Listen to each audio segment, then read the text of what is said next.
nagsisimula pa lang ang China na magtayo ng mga military bases doon. At bakit hindi nila sinisisi ang Aquino administration? Well, may point naman, di ba? At good point mga utol, good point. Bakit nung panahon hindi nila sinisisi? So, sa madalit sabi mga utol, yung construction ng artificial islands ng China sa West Philippine Sea ay nagsimula noong 2013.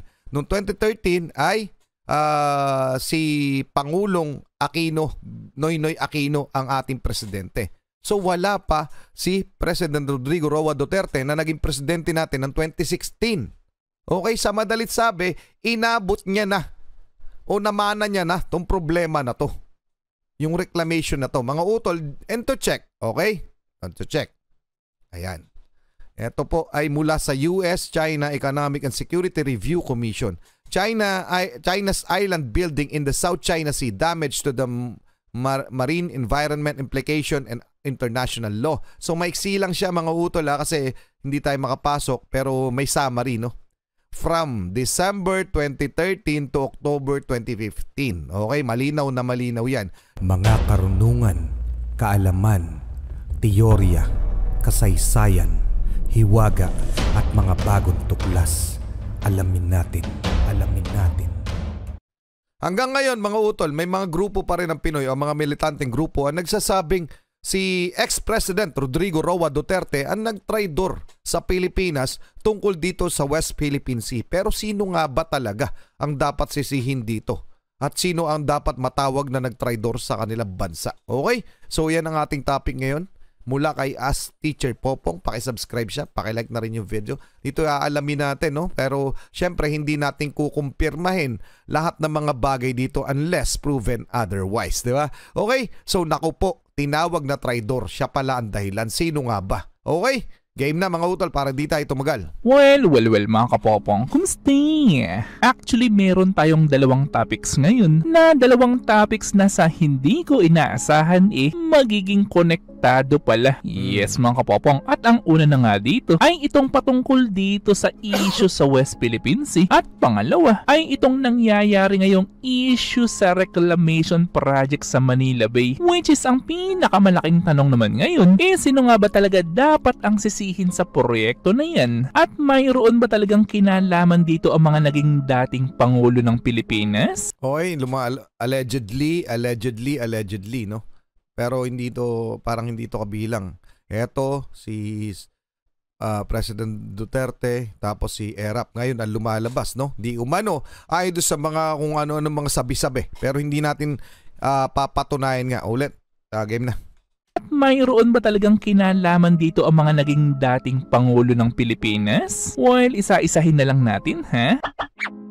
Well, para pala sa mga hindi nakakaalam, ay actually kahapon kasi isang leader ng isang grupo dito sa Pilipinas ay sinisisi itong si dating Pangulong Duterte sa kung bakit daw nakokontrol na ngayon ng China ang mga isla natin doon sa West Philippine Sea. Or in short base mismo doon sa leader ng isang grupo o samahan dito sa Pilipinas na naganap sa radio station ng GMA kahapon ay sinabing pag-traidor daw sa Pilipinas at pag-traidor sa mga mamamayang Pilipino ang ginawa daw dati ni President Duterte. Anyway, upang mas maliwanagan kayo patungkol sa kung bakit galit na galit itong grupo na ito dito kay PRRD, ay actually sabihin man daw kasi natin na nanalo ang Pilipinas sa International Court na hindi talaga sa China yung mga lugar na pinagtayuan nila ng mga military bases doon. Pero ayon doon sa grupo na yun, ay hindi naman daw gumawa ng paraan itong si dating Pangulong Duterte upang ma-implement yung pagkapanalo natin noon. At instead pa daw naging malapit pa daw itong si Pangulong Duterte sa China. Well, para naman sa aking opinion o kung ako naman ang tatanungin nyo, at kung babalikan natin yung mga nangyari noon, di ba nga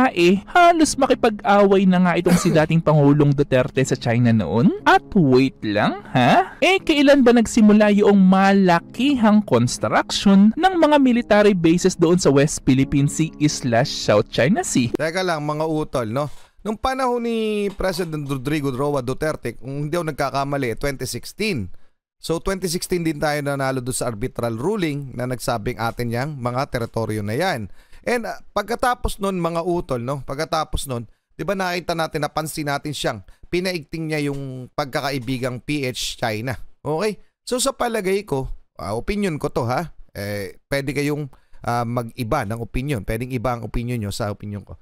Feeling ko dinadaan niya sa diplomasyang pamamaraan yung issue o sigalot dito. Kasi nga, nanalo na tayo, so sila yung nag-o-occupy, so inayos niya sa maayos sa paraan. Kaya pinaigting niya yung pagkakaibigan nila. Yun ang palagay kong iba, hindi para ipamigay. Kasi kung pamigay, di sana matagal na sa kanila.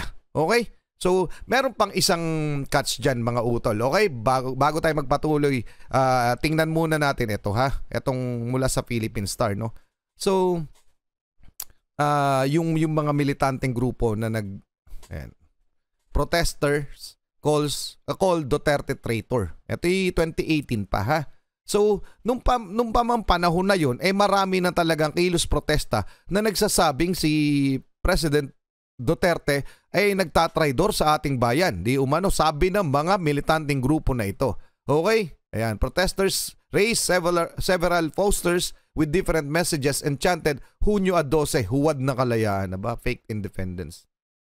Okay? We cannot agree at all times for all seasons, but at least we have this exercise once every 6 years. I suppose under this new constitution, you can elect the leaders that you want to run the country. Okay? Hindi yan Hindi yan. Ayan, mga utol, no? Yung mga protesta. Ang nagpo-protesta, mga utol, ay bagong alyansang makabayan, isa yan, at ang kilusang Mayo 1, kung hindi ako nagkakamali. So, nakalagay dito na yun nga, tinatawag nila na si President Rodrigo Duterte ay nagtatraidor, di umano. The Filipino fishermen were harassed by Chinese Coast Guard and Duterte regime is too cowardly to challenge this intrusion into our territory. Kilusang Mayo 1, Chair Elmer Labog said. Duterte has traded away the dignity and livelihood of our workers to protect his own interest. So anong masasabi nyo dyan, no? So noon pa man, may protesta na tungkol sa pakikipagkaibigan ni President Duterte sa China. Pero ako sa tingin ko mas inaayos niya sa paraan na alam niya. Sa diplomasya. Okay, kesa nga naman makipagbakbakan sa China. O parang ganon, mga utol. So anong masasabi nyo? Pa-comment muna. At mamaya i-check natin yung mga detalye pa tungkol dito kung paano nagsimula ang lahat. Okay? Tuloy na muna natin ha. Well, correct me if I'm wrong na lang, ha? Di ba nangyari nag-start ang malakihang construction nito noong taong 2013? At sino nga ba ulit ang presidente noong 2013 dito sa Pilipinas? Presidente na ba ng Pilipinas itong si Duterte noong 2013? Well, hindi naman, di ba? Bakit galit na galit yung isang grupo dito sa Pilipinas kay President Duterte? Which is malamang sa malamang naman na kung itong si Duterte ang presidente noong 2013, ay sa tingin nyo ba papayag siya doon sa nagsisimula pa lang ng mga construction ng mga military bases sa South China Sea? At bakit itong grupong tumatawag kay dating Pangulong Duterte na isa daw taksil o isang traidor, bakit hindi naman sila kumilos noong 2013 noong mga panahon na nagsisimula pa lang ang China na magtayo ng mga military bases doon? At bakit hindi nila sinisisi ang Aquino administration? Well, may point naman, di ba? At good point mga utol, good point. Bakit nung panahon hindi nila sinisisi? So, sa madalit sabi mga utol, yung construction ng artificial islands ng China sa West Philippine Sea ay nagsimula noong 2013. Noong 2013 ay si Pangulong Aquino, Noynoy Aquino ang ating presidente. So wala pa si President Rodrigo Roa Duterte na naging presidente natin ng 2016. Okay, sa madalit sabi, inabot niya na o namana niya na tong problema na to. Yung reclamation na to. Mga utol, and to check. Okay? And to check. Ayan. Ito po ay mula sa US-China Economic and Security Review Commission.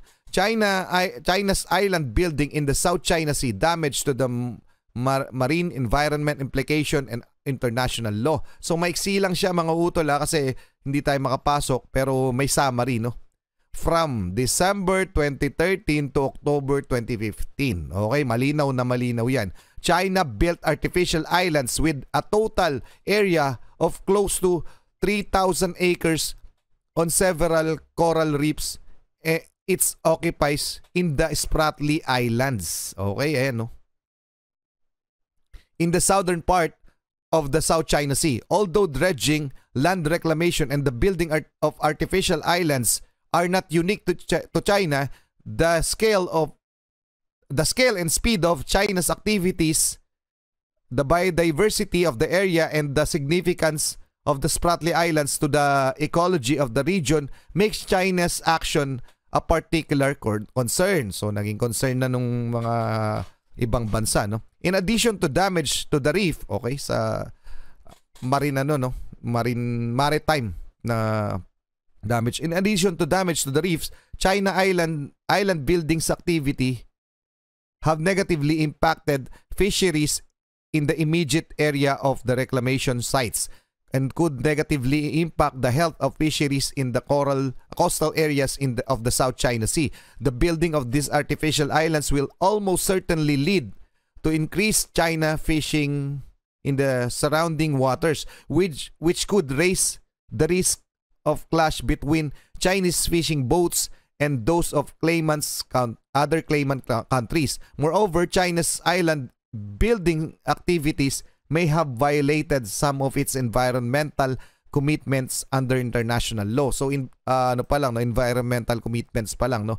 The ongoing case initiated by the Philippines at the Permanent Court of Arbitration in The Hague regarding the China's claim and activities in the South China Sea is considering this possibility. So, etong mga panahon na to ay kumo-contest pa lang tayo. Pero noong 2016 lumabas nga yung arbitration na tayo nanalo at nagsasabing atin yung mga teritoryong tinambakan at ginawa ng artificial island ng China. So ang nililinaw natin dito, napakalit kasi, ang hirap basahin, di ba? Ang nililinaw natin ito, mga utol, 2013 pa nagsimula yung construction.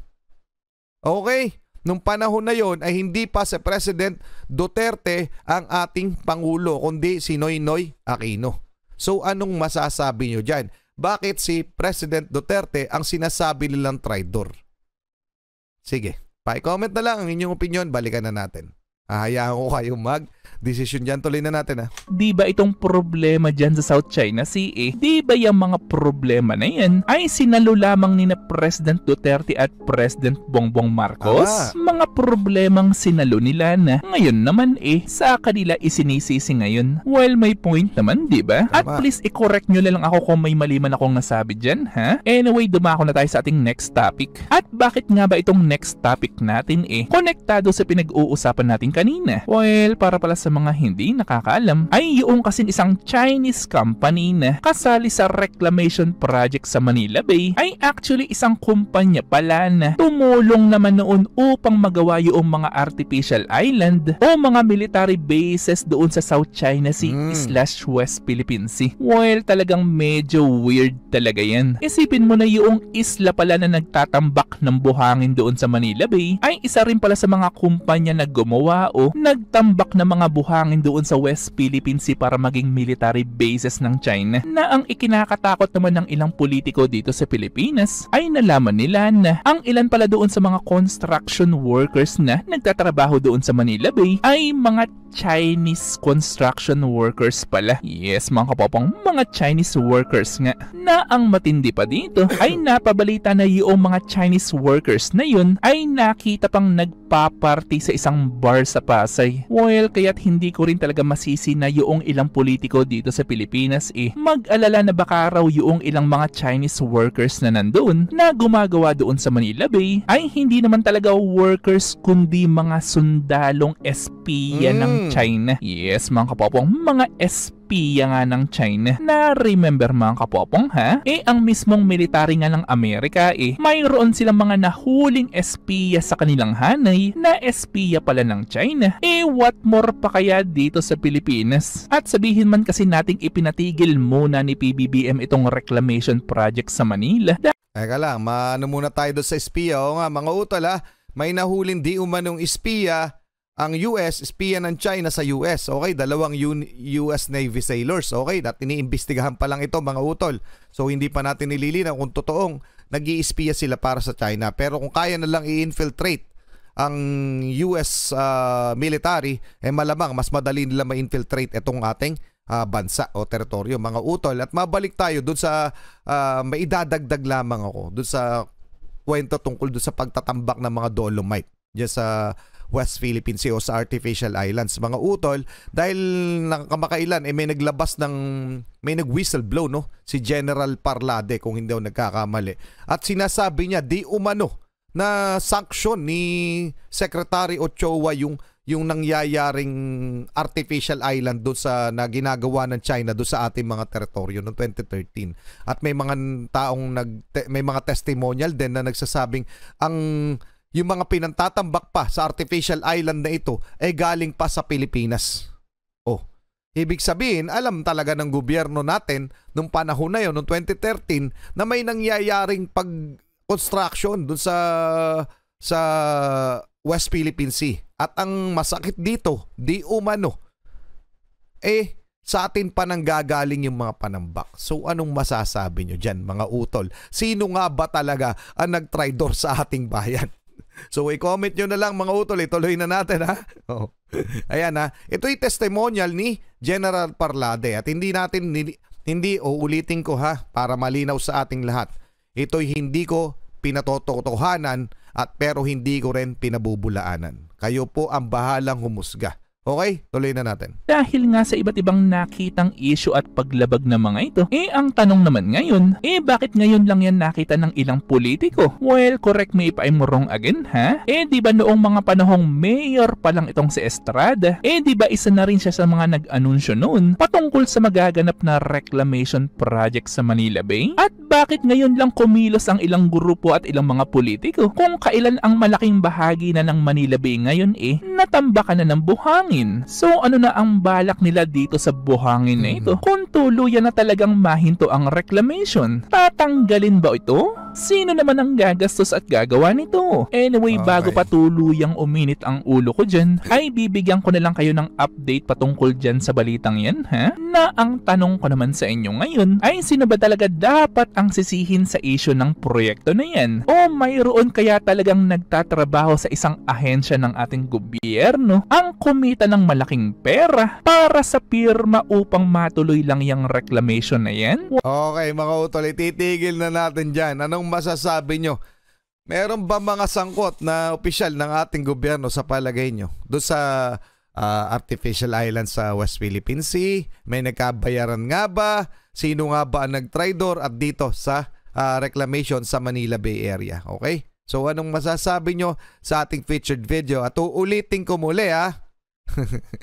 Ulitin ko, lahat ng inilahad natin dito ay hindi natin pinatotohanan, ngunit hindi rin natin pinabubulaanan.